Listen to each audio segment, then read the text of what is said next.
Growing up in a neighborhood with a rodent problem, I always felt a sense of unease. The usual raccoons raiding trash cans were nothing new, but an increase in rats was getting out of hand.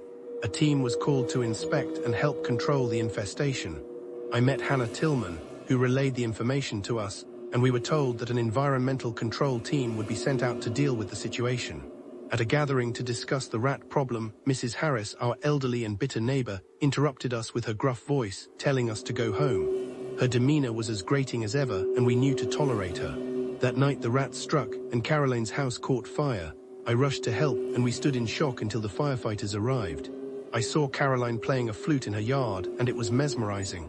The music was slow and familiar, yet unfamiliar, and it made me think of a peaceful meadow.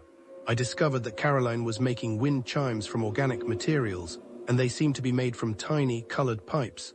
When I asked her how she made them, her smile faltered, and she became evasive. As pets went missing, I noticed that Caroline was gifting wind chimes to their owners. It was a thoughtful gesture, but I couldn't shake off the feeling that something was off. I found Gary, my dog, in Caroline's shed, and she seemed nervous and evasive. When I looked into her eyes, I saw something strange, and I began to suspect that she was involved in the missing pets. I confronted Lucy about my concerns, and we decided to keep an eye on Caroline.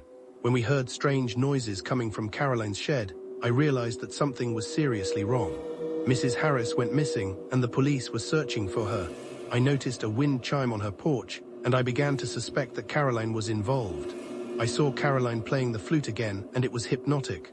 When I looked around, I saw that Lucy was swaying to the music, and Gary was howling along. We confronted Caroline, and she broke down, telling us about Mrs. Harris and the flute.